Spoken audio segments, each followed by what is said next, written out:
In review, we have been talking about the church and the doctrine of the church.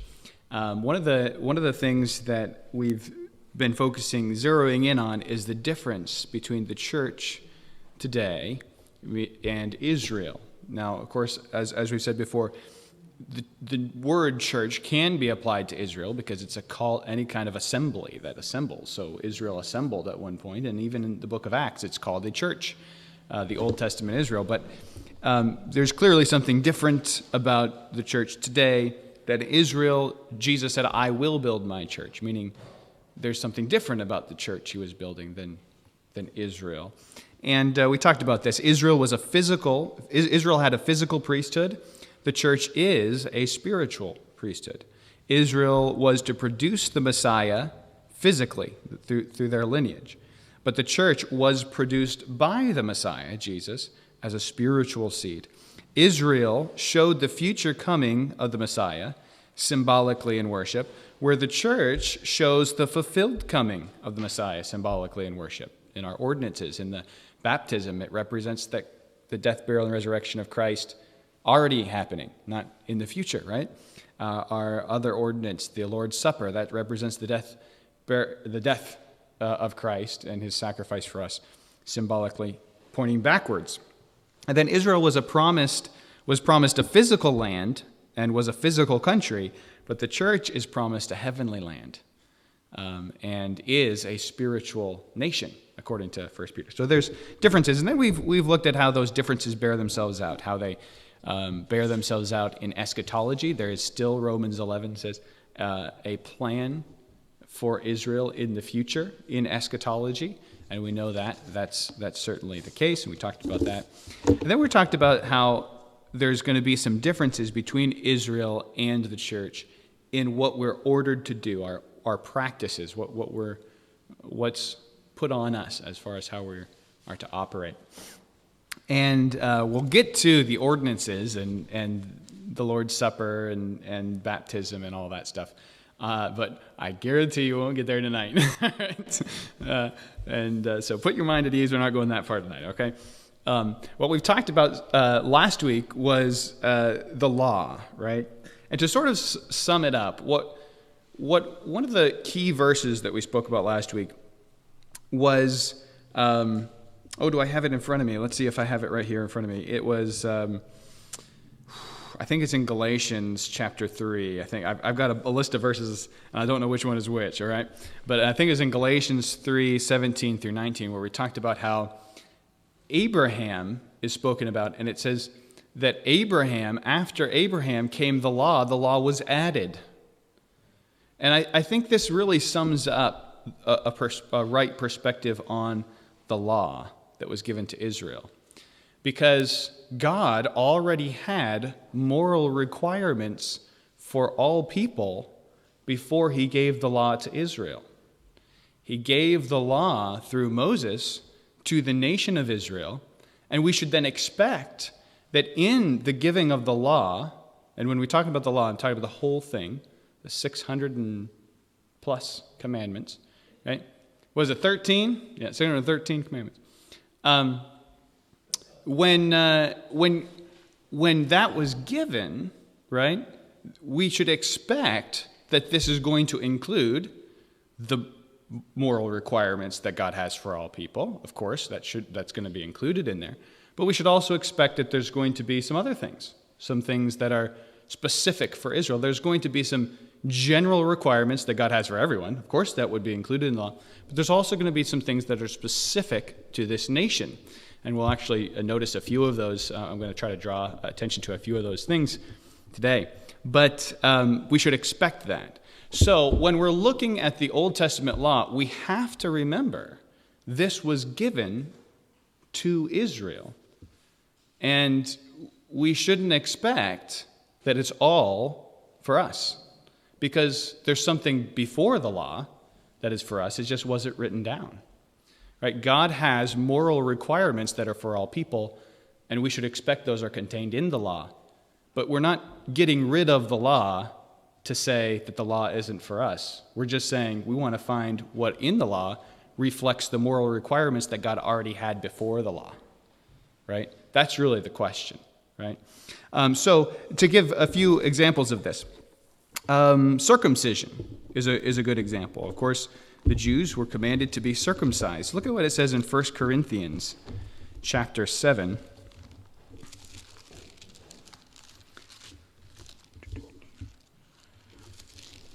Oh, 1 Corinthians chapter 7. See, I'm pausing to let you find it. Actually, I can't find it, right? 1 Corinthians chapter 7, verse 18 says, "Is any man called being circumcised?" Meaning, has anyone come to faith in Christ, they're called being circumcised. "Let him not become uncircumcised. Is any called in uncircumcision? Let him not be circumcised." I mean, Paul literally tells people not to be circumcised. Now, well, there's a curious thing, right? This clearly says that there are parts of the law that weren't God's moral requirements for all people, but rather express specific requirements that he wanted Israel to accomplish. And though there certainly is going to still be parts of the law that are expressed to Israel, his moral requirements that he already has for all people, right? Okay, so circumcision is one. That's not the only place, so that's a good place to go. I think that's very clear there. Verse 19, he says, "Circumcision is nothing, and uncircumcision is nothing." He's literally saying that this part of the law is not for all people, but the keeping of the commandments of God. Well, wait a minute. God commanded circumcision, Paul. Okay, but he's talking about the moral requirements to all people, not the specific requirements to Israel. So clearly there are, at least one so far, requirements of the law that are not for all people, or specific. Okay? Dietary laws. Now, there's going to be more argument about this among Christians, even Gentile Christians. But I think 1 Timothy makes that pretty clear. 1 Timothy, Paul is writing in 1 Timothy. And he says in chapter 4, verse 3, now, remember Paul being the Pharisee, former Pharisee, who is also a Roman citizen and is going out to minister to the Gentile people, is going to battle primarily, one of his big battles is with Judaizers, people who want to make Gentiles who come to faith act like Jews. So he deals with this question a lot. And in one of these debates, he says in 1 Timothy 4, verse 3, "Forbidding to marry," he's talking about these people who, we'll start in verse 1. "Now the Spirit speaketh expressly that in the latter times some shall depart from the faith, giving heed to seducing spirits and doctrines of devils, speaking lies and hypocrisies, having their conscience seared with a hot iron, forbidding to marry and commanding to abstain from meats." This was actually happening during the time of Paul. There was this thing called Gnosticism that had crept in. It was actually there were sects of Judaism that were Gnostic, and Gnostics felt like anything physical is bad and everything spiritual is good, and then therefore they had all kinds of different conclusions. Some of them concluded that, well, you can't ever not do physical things, so everything physical is bad. You can just do whatever physical things you want because they're all bad, right? There's no such thing. And so then there was nothing wrong. And then others were like this, oh, you can't get married, you can't do anything that you enjoy, like none of this stuff is... And so Paul is speaking against that. The other thing, of course, that we know that Jews would say, there's certain meats you can't eat. You have to abstain from those. Paul says, but they are commanding to abstain from meats which God hath created to be received with thanksgiving of them which believe and know the truth. For every creature of God is good and nothing to be refused, if it be received with thanksgiving. This seems to be in conjunction with Acts 10 and Peter seeing the sheet that God specifically says is full of animals. And he's, no, those are unclean animals. And God says, don't call them unclean. And of course, it's a picture of the Gentiles. But again, the Gentiles are pictured as not unclean and pictured by unclean animals. So at least it looks like that's not a moral requirement of God on all people.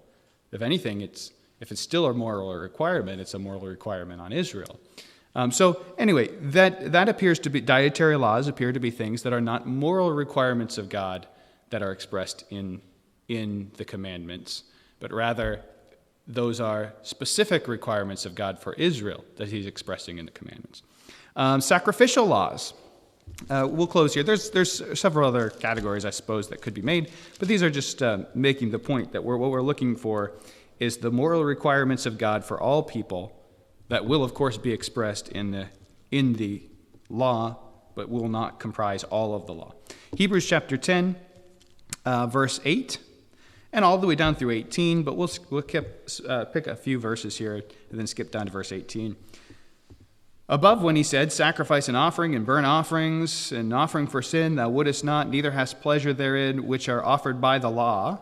Then he said, Lo, I come to do thy will, O God. He taketh away the first, that he may establish the second. By the which will we are sanctified through the offering of the body of Jesus Christ once for all.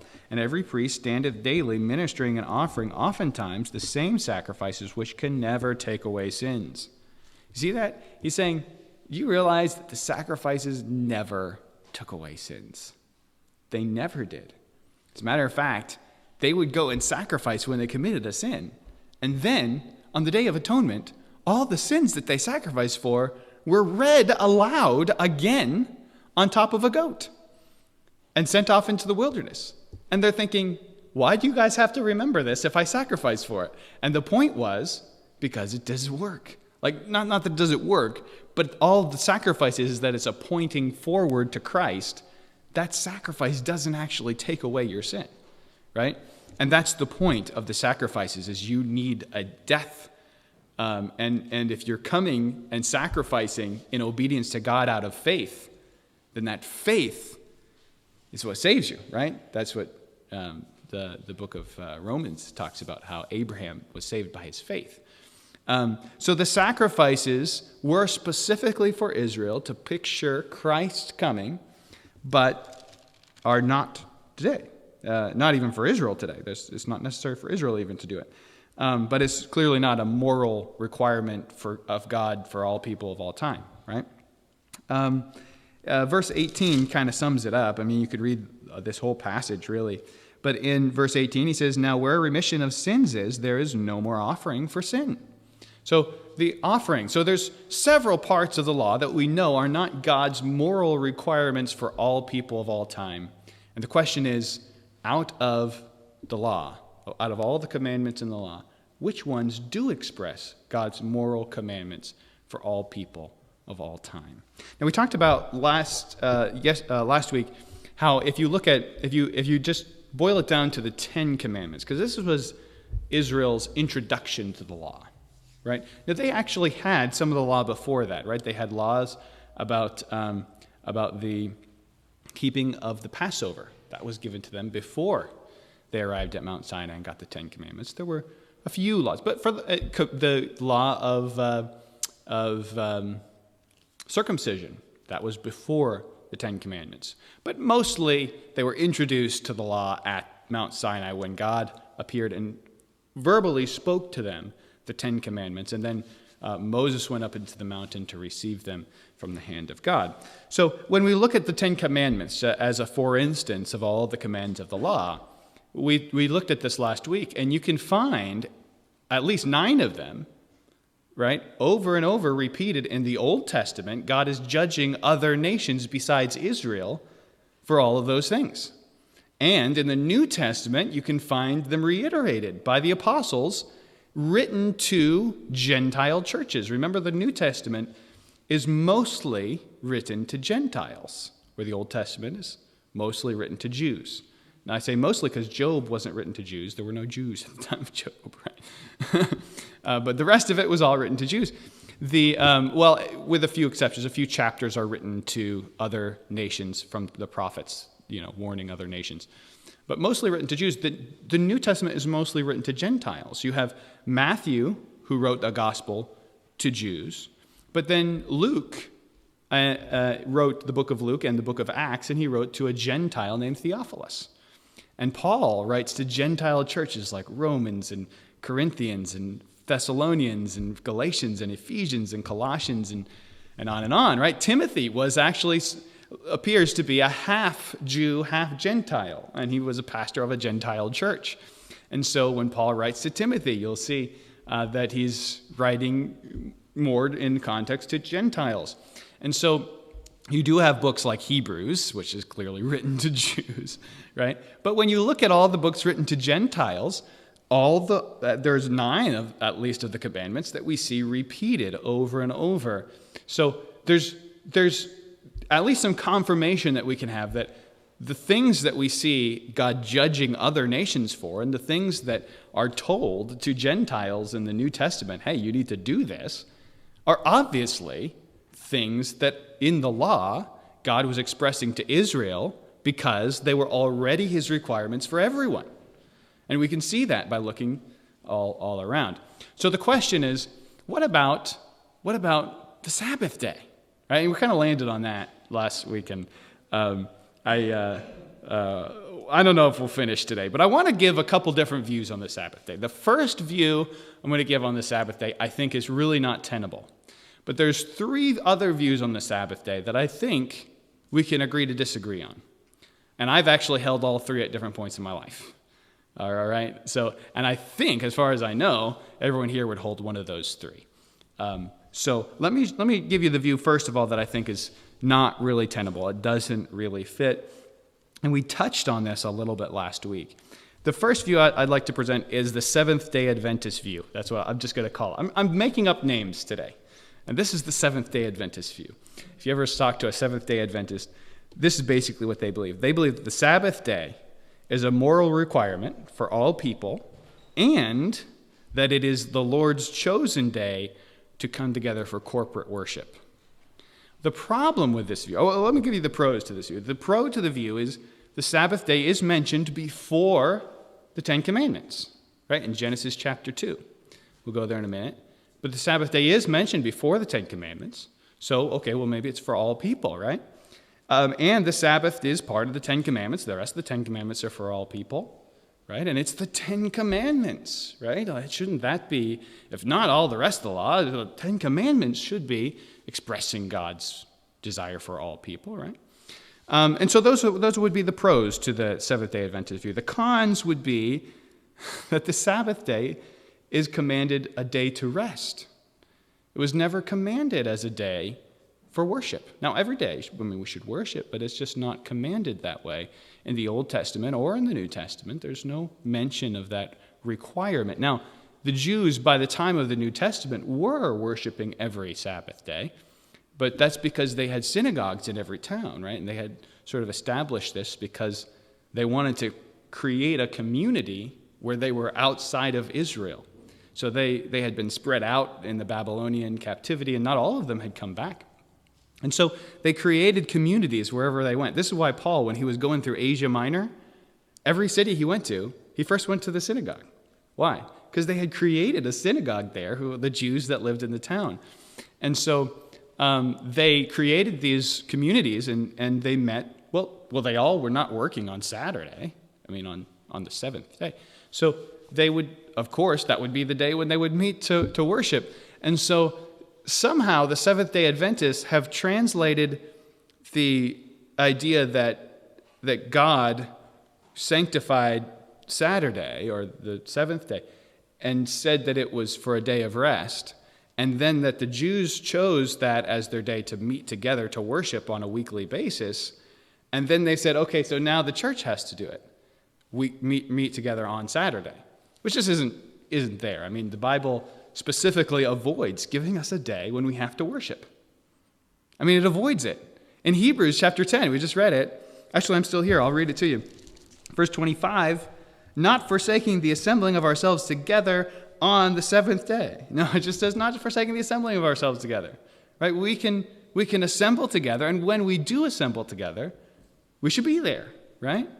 And so God specifically avoids that. He doesn't tell us we have to meet corporately for worship on a certain day. So I think that's why the Seventh-day Adventist view is untenable. But let me give you the other 3 views that I think are, we can agree to disagree on. All right? Moral, I'm giving these names, so these are not official names. If you go Google them, then you will probably not find them, okay? Or maybe they'll be described something differently. But I call this the moral Sabbath view, the moral Sabbath view. Okay? That means that the weekly Sabbath of rest is a moral requirement for all people. Not necessarily that we have to meet together to corporate worship, because that's not declared, but that the weekly rest on the seventh day is a requirement for all people. It's not just for Israel. Okay, here's the pro. The pros for that are pretty much the same as the pros for the Seventh-day Adventist view, except they're not making the assumption of something that's not in the Bible, right? And so here, let's go to Genesis chapter 2. Genesis 2 says this. This is before the Ten Commandments are given. Thus the heavens and the earth were finished, and the host of them. And on the seventh day, God ended his work which he had made, and he rested on the seventh day from all his work which he had made. And God blessed the seventh day and sanctified it, because that in it he had rested from all his work which God created and made. Okay, so he sanctified the seventh day long before the Ten Commandments. Okay, that would be a pro. That would be something that if I held this view, and when I did hold this view, that was something that was very convincing to me. If I held this view, I'd use that to convince others. The Sabbath is also part of the Ten Commandments. Would be another good argument for this view. And hey, Jesus honored the Sabbath, right? So that would be another good argument for this view.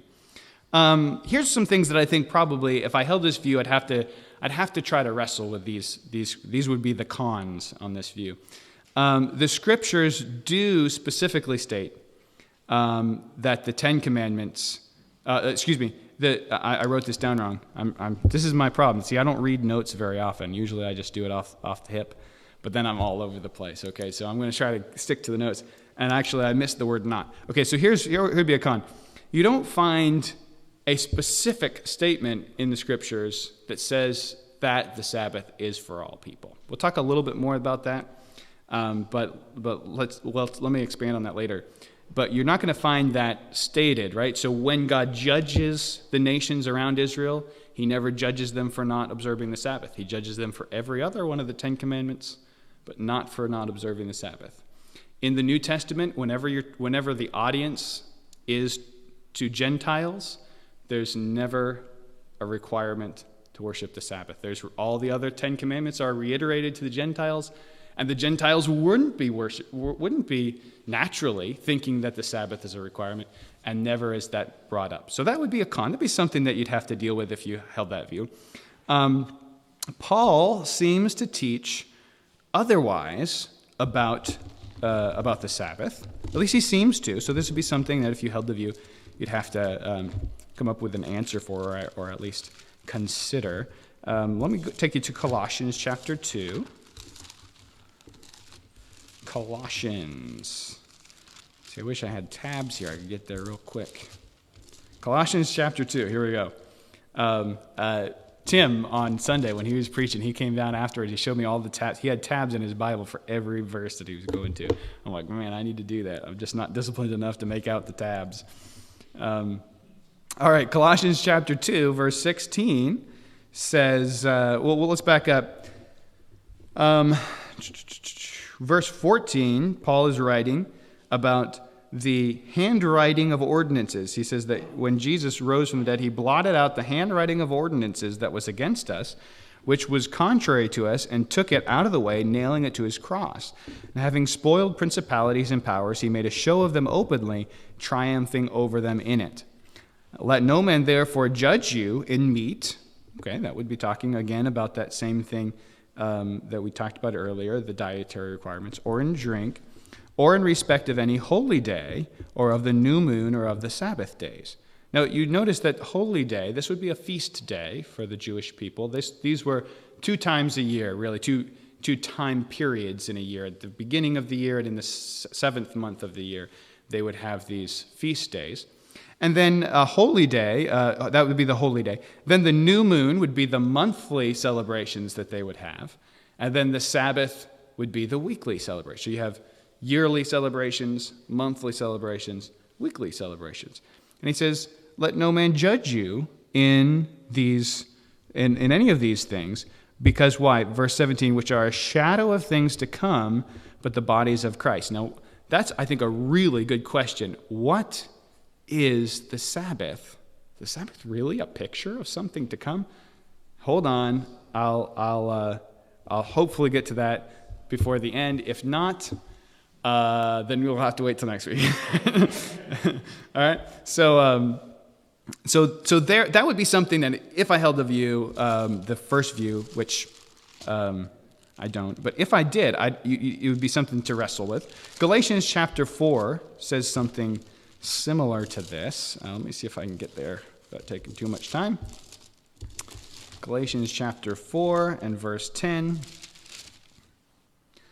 Verse 9 says, but now after that ye have known God, or rather are known of God, how turn ye again to the weak and beggarly elements, whereunto ye desire again to be in bondage? Ye observe days and months and times and years, which seems to be referring to the same thing he said to the Colossians, the yearly feasts and the monthly feasts and the weekly feasts. And the reason that is because Galatians is entirely 100% written to counter Judaism. That's what the entire book is about. All right, so we know what Paul's talking about here is not talking about pagan times and years. And he's 100%, there's really no doubt that he's talking about Jewish times and years and all this kind of stuff. And he's talking in context of the law here. So those would be things that would need to be answered on that view, or at least I would feel I would need an answer for it if I held the view. Another con would be, oh no, we already said that. Okay, so there's that view. Now, I'm going to say this, though, about the moral Sabbath view, the view that God requires all people to rest on the Sabbath. If you're unsure, you need to hold this view until you're sure. Right? If you're not sure if something's a sin or not, don't do it, okay? If you come out at the end, you're like, man, I'm not sure, then just don't work on Saturday. I mean, how hard is that, right? It's really not that difficult. I suppose for some people in certain jobs it might be difficult, but it's not that hard. I don't work on Sunday, So, I mean, it's not the end of the world.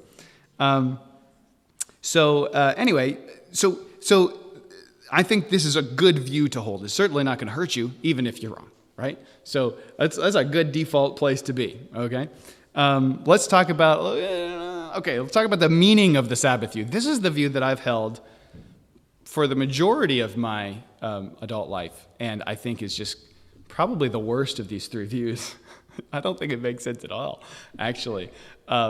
Well, no, I think it makes some sense, and I know some people who kind of would identify with this view. So the first one I said was the moral Sabbath view. It basically says, yes, the Sabbath is a moral requirement for all people. This one I call the meaning of the Sabbath view. And the idea is basically this, that the purpose of the Sabbath is that men would have a day to rest. And this purpose is a moral requirement of God, though the specific day is not. So this view would say, okay, well, there's a deeper meaning for the Sabbath. And that is that people would have a day to rest. They wouldn't overwork their servants or their employees, and that they wouldn't become workaholics, overwork themselves. And so then the important thing here is the principle behind it, and the principle behind it is a requirement. We must choose a day of the week to rest. It's got some pros. Okay, here's the pros. Jesus taught that there were deeper moral elements to the commandments in Matthew 5, right? Don't commit adultery was a lot deeper than that, right? There was a principle behind that was an inner heart thing. So if you're looking at it that way, oh, well, what's the inner heart thing of the Sabbath? Well, it's not abusing your body and abusing others and taking time to rest, so then it doesn't matter what day. That would be the pro, I guess, to that. The Sabbath is part of the Ten Commandments, so that would be a pro also toward this view. It kind of does that. The problem is that, as I said, I think the first view makes an assumption.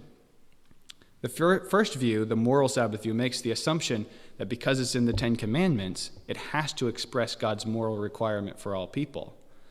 just because it's in the Ten Commandments. The Ten Commandments. But again, the Ten Commandments weren't written to us, right? The Ten Commandments were written to the Jews. So I think that this second view makes the same assumption, but then assumes more. It also assumes that you can just change the day, which, is just an assumption, right? So now we're building assumption upon assumption, and it's a bit sticky. Okay, Jesus took another pro would be in Mark 6. Mark 6:31. Jesus took time away from his ministry to rest, right? So there's a principle that's good and godly, but I think it's a little bit. It's one of those things you just like try to get a hold of somebody with that view, and they're just kind of weaseling out of it because it's a little weaselly, I think. Although this is the view I've held for the majority of my life. Okay, so here's some cons. The cons are it's assumption built on assumption. The Scripture does not specifically state that the Ten Commandments are for all people. It doesn't actually say that. The Scripture, Paul does seem to teach otherwise to the Sabbath in Colossians 2. All the cons to the first view are also cons to this view, but also the fact that there's no biblical teaching that the Sabbath can just be any other day. Go back with me, if you would, to Genesis chapter 2. Genesis chapter 2, it says specifically, and verse 2, and on the seventh day God ended his work which he had made, and he rested on the seventh day from all his work which he had made, and God blessed the seventh day and sanctified or set apart it. So he specifically set that day apart for something, right? So, if you're going to say that it's for all people, you got to say it stays on that day, because that's kind of the point, right? So then there's the meaning of the Sabbath view. Again, someone can hold that view, and I think we are perfectly fine to agree to disagree. I'm going to hold view number 3, okay? Okay. All right, let me see how fast I can just give you view number 3. If this ends up dragging on, we'll just stop. Okay, view number 3 says this. I would call it the measured approach to the law and the Sabbath. The measured. So we had the moral Sabbath view. These are names I made up. The meaning of the Sabbath view, and then the measured approach, which sort of tries to balance and measure everything, right? This view would say this: the Ten Commandments, as all of the law is, were not given to the Gentiles, but to the Jewish nation. As such, these commandments reflect both the moral requirements of God for all people, as well as specific requirements for Israel only. The Sabbath, in the measured approach, would be a specific requirement for Israel only. Okay, here's the pros for this view. All right, the pro would be that the Scriptures, again, do not specifically state that the Ten Commandments are for all people. Where's the Ten Commandments? Yeah, but God wrote them with his finger. Why? To express to Israel that it was him, not Moses, right? This they needed to follow, right? He spoke it from the mountain because he wanted Israel to know they had to do this. This was not optional. He did not speak the Ten Commandments to me, right? Now, he did speak 9 of them again to me in the New Testament. But this view, the measured approach, would say we don't have specific statements that the Ten Commandments have to, because they're the Ten Commandments, they have to be for all people, right? We have confirmation of 9 of them. We don't have confirmation of one of them, or at least that's what this view would say. Again, it would go to Colossians 2 and Galatians 4 and say, look, Paul seems to say, not a big deal. And it would say, all the cons for the other views would be the pros for this view, right? Here's another thing I think that I'd throw in there as another pro for this view. It would be Hebrews 4. Okay, I think this is important, and we also read Colossians 2:17 that says that these things are shadows of things to come. Because if the Sabbath day requirement is not a moral requirement for all people, then it's got to be something else. There's got to be a reason that God gave the commandment, right? If it's not a moral requirement, if it doesn't express God's moral standard for everyone, then it must be something governmental for the Jews. Well, you wouldn't think that this is necessarily governmental, right? It's got to be maybe something societal. I guess you could argue that, right? Because masters weren't able to tell their servants that they had to work all day, all week, But really, if it's not a moral requirement, you're going to want to see it being something that's pictured, like circumcision was a picture, and it was no longer a requirement according to Paul. The dietary requirements were actually pictures, as we saw in Acts, and so Paul mentions that those are no longer requirements. What was the other one we said? The sacrifices. Yeah, the sacrifices were pictures, and so they're no longer requirements. So if the Sabbath day, as the third view would say, isn't a moral requirement for all people, then, man, you'd feel a lot better about holding that view if it's a picture of something, right? And Hebrews 4, I think, tells us this. This is really cool. Hebrews 4 says this, talking about the rest that we enter into. Verse 4, it says, "For he spake in a certain place of the seventh day on this wise, and God did rest the seventh day from all his works. And in this place again, if they shall enter into my rest. Seeing therefore it remaineth that some must enter therein, and they to whom it was first preached entered not in because of unbelief. Again he limiteth a certain day, saying in David, Today, after so long a time, as it is said, Today, if you will hear his voice, harden not your hearts. For if Jesus had given them rest," that means Joshua, "if Joshua had brought the people in and given them rest in the land, then would not he have afterward have spoken of another day? Therefore, there remaineth therefore a rest to the people of God. For he that has entered into his rest, he also hath ceased from his own works." This is really cool. The Sabbath day was a beautiful picture of human life. And, well, let me add that in a minute. So, we work all of our life, we live and we toil and we struggle, and then the rest comes. It's important that this picture be the seventh day. It's at the end. We don't start with heaven. It comes at the end. Just like God worked 6 days, and on the seventh day he rested. He patterned for us what would be our lives if we are right with him. Here's the cool thing. All right, ready for a mic drop? Let me see. God did this picture before we sinned. Before the earth fell, God had already pictured for us the rest that would come after our toilsome life is over, before any toil ever happened, right? God already knew it. He knew Adam was going to fall. That's okay. I've got a rest after all that ready. Like, this speaks to the sovereignty of God. Now, I'm not a Calvinist, but I can still use that word, okay? The sovereignty of God. God is sovereign, right? And this is an amazing picture. Now, the picture itself does not prove the third view. It just makes you feel a lot more comfortable if you hold it, right? Okay. I'm going to hold the third view, but here's the thing I want to close with right here. Romans chapter 14. And this, I think this is really important. Again, this is Paul talking very clearly in Romans and in 1 Corinthians. He talks a lot about these Jew-Gentile things. Romans, big time. We've already read Romans 9, 10, and 11 in this series about Israel and the Gentiles. But here in Romans chapter 14, Paul says this, verse 1, "Him that is weak in the faith receive ye, but not to doubtful disputations. For one believeth that he may eat all things, another who is weak eateth herbs. Let not him that eateth despise him that eateth not, and let not him which eateth not judge him that eateth, for God receiveth him." He says, some people have this standard in a religious sense, you can only eat herbs. Others say you can eat anything. Okay, well, you do it, right? If you're convinced that that's what God wants you to do, go do it. But don't. This is not a thing to divide and not love one another over. Okay, somebody's saying that we should put an ad on the LGBTQ. That's something to divide over, right? All right, that's something we're gonna be like, no, right? But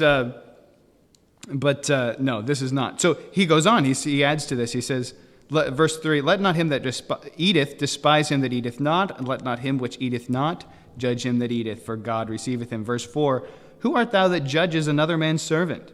To his own master he standeth or falleth. Yea, he shall be holden up, for God is able to make him stand." Verse 5, "One man esteemeth one day above another." Now, this is there's a clear context to this. This is a context of Jews and Gentiles. This is clearly talking about the Sabbath day, or at least many Sabbath days. The high days of feast days would be Sabbath days. There was a week of Sabbath days during the Passover. The week of unleavened bread would all be like a week of Sabbath days, or at least the first day would be Sabbath days. But they would have to not do any work on the other days as well. So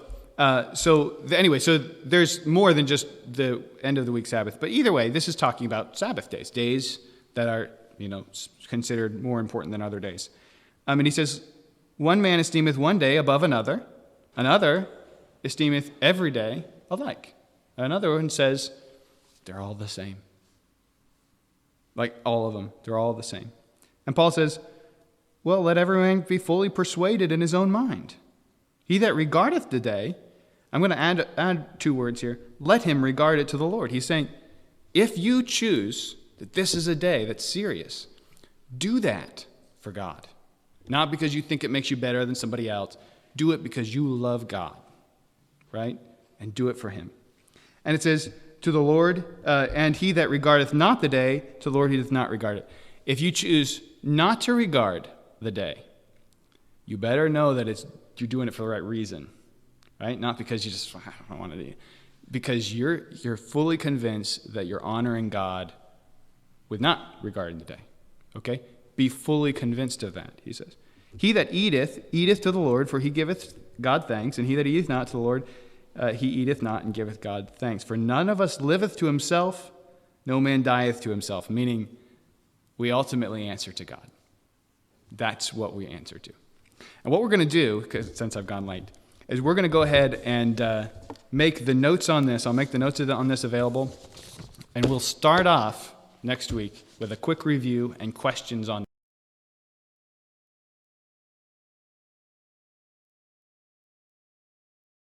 Let's do a quick review here on the Sabbath day and what we've talked about so far. So remember, we talked about how Israel and the church are separate, right, or at least different. Israel had a physical priesthood. The church is a spiritual priesthood. Israel produced the Messiah in a physical way, right? They were to produce physically the Messiah. The church was produced by the Messiah as a spiritual seed, like spiritual generations from the Messiah instead of physical generations leading to the Messiah.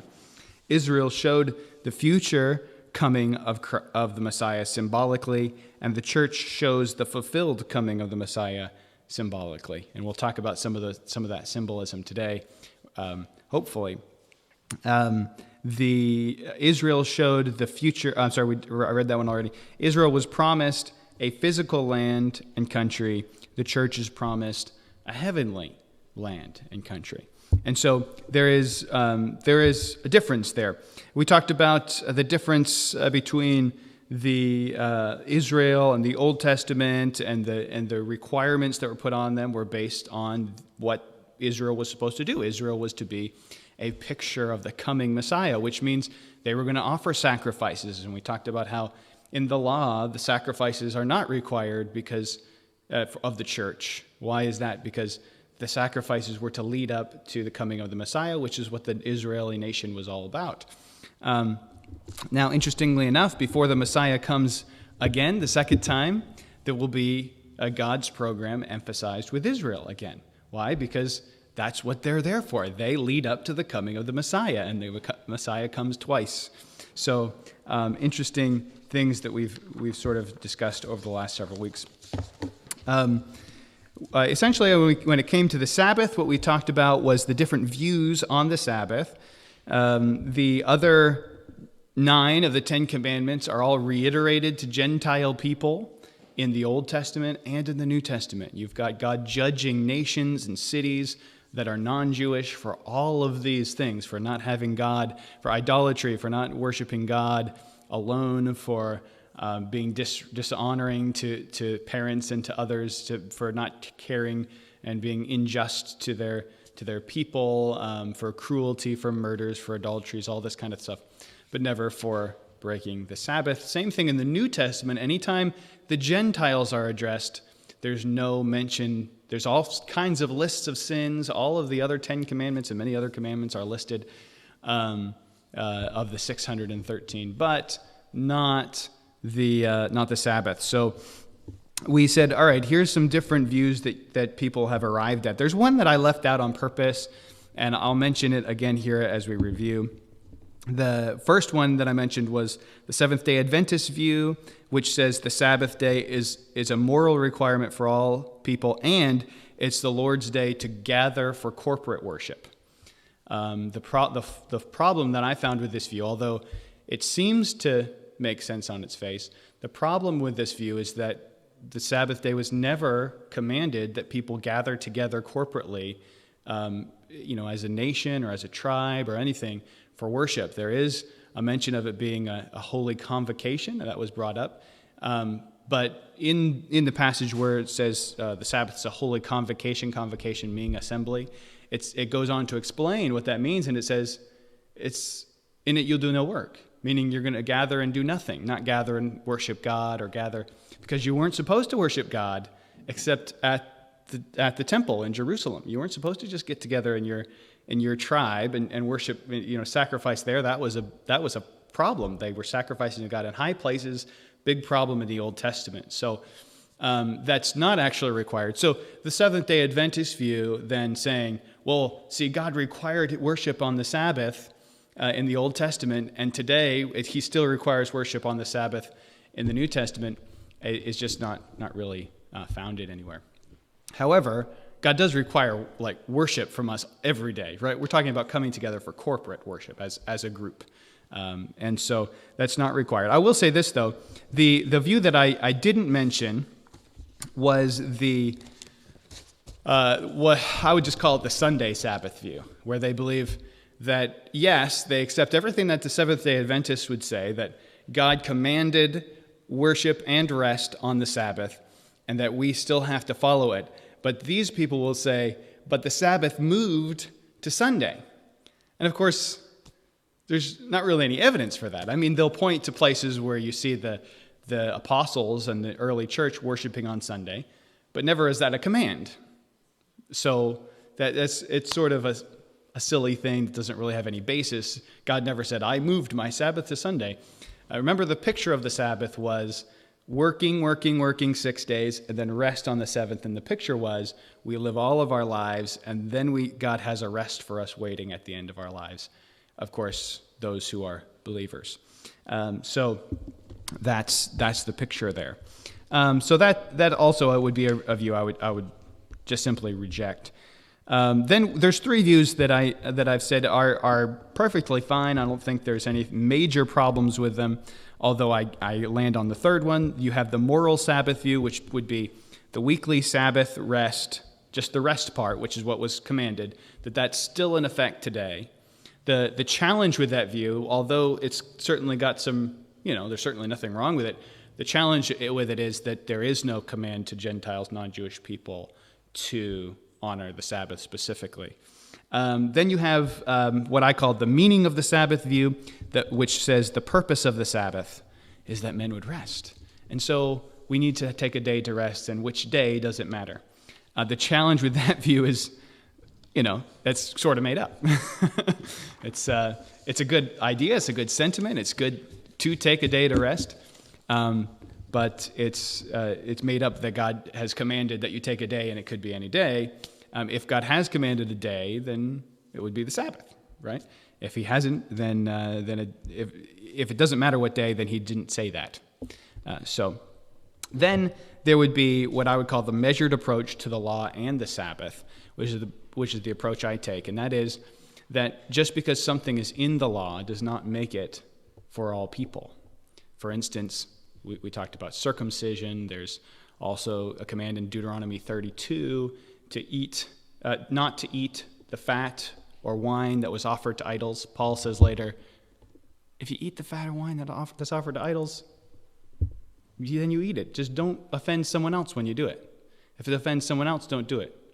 So obviously, the things that are written in the law are not all for the Gentiles. And Paul only says those types of things when he's writing to Gentiles, And so he's, the Romans and Galatians, and of course the one I'm talking about, Corinthians. And so the measured approach says, well, let's weigh the things that are written in the law and find out, since God does have moral requirements for all people, and when he creates this nation, he would, of course, include in their laws his moral requirements for all people.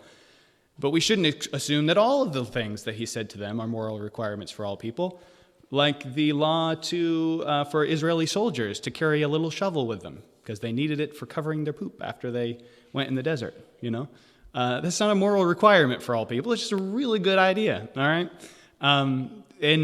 So we shouldn't expect that all of the laws of the Old Testament are moral requirements. Rather, we should examine them and find out which ones are specific requirements and which ones are requirements for all people. And to find out if they're moral requirements for all people, it's really good evidence for that if you find God saying that outside of a Jewish context. And we have that for all the other 9 of the commandments. The measured approach to the Sabbath says the Sabbath was meant as another one of those pictures that Israel was to be picturing. And we see the picture all the way back in Genesis. And so there's no reason to think that it is a command on non-Jewish people today. There's also, I put in my notes, if you guys get my notes later on when I hand them out, I put in my notes mention about when the Jews, when the early church met to worship, and maybe we'll talk about that sometime, but I don't think it really matters. And here's the reason, because we're never commanded to worship on a certain day. I think I can prove from Scripture that the early church did meet on the first day of the week. I think that's, there's actually historians, no historian who studies the church, atheist or Christian or otherwise, none of them disagree that the church met on the first day of the week in the first century during the time of the apostles. However, that's not really important because the Bible never commands that we meet on the first day of the week. If someone wants to meet on Saturday, go ahead and do it, right? The command is when you meet with them, right?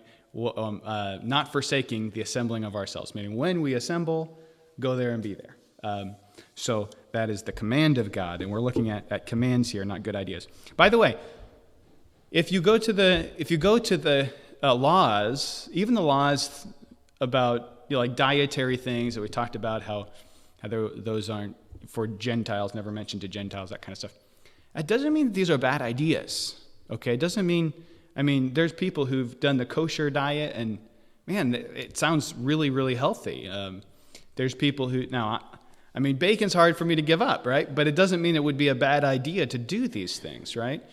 I think it would be very wise if we followed some of these laws, especially some of the national laws to Israel. Like, if you steal somebody's horse and damage it and can't give the horse back, now you have to work to pay for that. You are now their slave until you've paid that off. Instead of us taking a guy and throwing him in jail if he can't pay off a debt, and then the person who he owed is just up a creek without a paddle, right? We should say, all right, you're going and working this off, right? Somebody commits, any kind of damage to someone's property, they're going to have to now work off their debt. Guess what? We're emptying out our prisons, right? People aren't becoming slaves of the government, working for the government. They're now becoming slaves of the person they harmed, right? And this makes a lot of sense. So if we look, one of these days we'll have to do just a whole series on the laws of the Old Testament, because these are really good laws, perfect laws, in fact. And boy, our nation would do well to follow them. However, this is what we find. Any questions about the Sabbath day and the stuff we've been talking about for the last couple of weeks?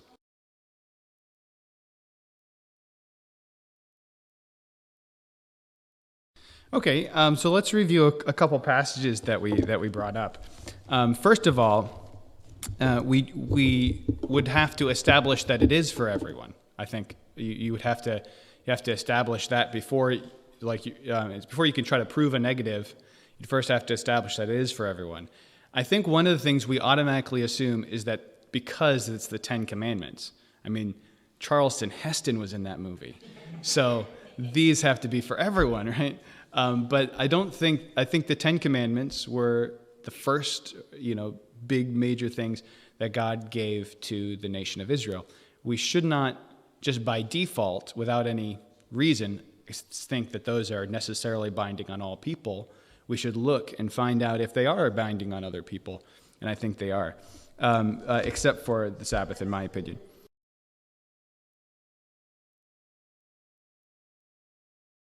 Well, okay, so as we said, so the other 9 are, but how do we know that they are? Well, we know that they are because Paul tells us about them, that they're reiterated to Gentiles in the New Testament. They're judged. Other Gentiles are judged for them in the Old Testament. Even before the law is written, Cain is judged for killing Abel. Cain isn't judged for offering the wrong sacrifice. His sacrifice isn't accepted. Well, he wasn't even offering in Jerusalem. So there's laws that we know aren't for all people, and then there's laws that we know are for all people. We can't look at the laws to the Jews and find the answer. We have to look outside of the laws to the Jews to find out which laws are for all people, right? So I think it's a mistake to automatically assume that because it's in a list of other laws that are for all people. And here's, I think, would be the really good reasons. It would be Colossians chapter 2. Oh, where's the verse I'm looking for? Here we go. Verse 16. Let no man therefore judge you in meat or in drink, meaning what you eat or what you drink, or in respect of any holy day, that would be the yearly feast days, or of the new moons, that'd be the monthly holy days or monthly celebrations, or of the Sabbath days, that'd be the weekly days, which are a shadow of things to come, but the bodies of Christ. So he says, nobody should be judging one another based on whether or not they celebrate these days, and the Sabbath's in that list. Romans is another place to go when talking about this. Him that is weak in the faith, receive ye, but not to doubtful disputations. So he's saying the weak in the faith might think that there's some things that you're doing that are wrong and want to dispute with you. It's fine to receive him, but not for doubtful disputations. For one believeth that he may eat all things, another who is weak eateth herbs. So the one who thinks, I'm not allowed to eat anything, is the weaker one, according to Paul. Let not him that eateth despise him that eateth not, and let not him that eateth not judge him that eateth, for God receiveth him. So he says, no matter what you do it to the Lord, and leave, on this matter, leave each other out of it. Verse 4, who art thou that judgest another man's servant? For to his own master he standeth or falleth. Yea, he shall be holden up, for God is able to make him stand. One man esteemeth one day above another esteemeth every day alike. Let every man be fully persuaded in his own mind. He that regardeth the day regardeth it unto the Lord, and he that regardeth not the day to the Lord he doth not regard it. He that eateth to the Lord, for he giveth thanks, and he that eateth not to the Lord, he eateth not, and giveth God thanks. So Paul is, without question, been talking about the Judaizers all throughout the book of Romans. In 1 Corinthians, he does the same thing in Colossians as well, Galatians. And he says this also in Galatians. He talks about the holy days and all this kind of stuff. And he says, listen, this is not important. This is not essential. So I think these are really good reasons for us to believe that. However, if you come to a different conclusion, you're welcome to come to that conclusion, right? And you're not gonna get a complaint from me. If you're gonna honor the Sabbath day, I say that's great. Remember that's honoring the Sabbath day, even if it's not a command, is still a good idea. It's still a really good idea, and there's certainly nothing wrong with that. I don't get a whole lot of. Well, actually, I do get. Now that I don't have Sunday evening service and I'm here. Before, I never got any rest on Sunday. Sunday was just flat out for me. Now I get a little bit more rest in Sunday afternoons. But if I'm going to get some rest, it's probably going to be Saturday morning, sleeping in a little bit, So I think that's wonderful. Any other questions on that? Feel free to come to another conclusion. I do think the only ones that are really tenable from a debate standpoint, if you want to be faithful to the Bible, would be those 3 that I mentioned. And of course I fall on the third one. But If you do feel like you want to honor the Sabbath, I think you could actually argue that from Scripture. I just don't think I wouldn't follow that conclusion.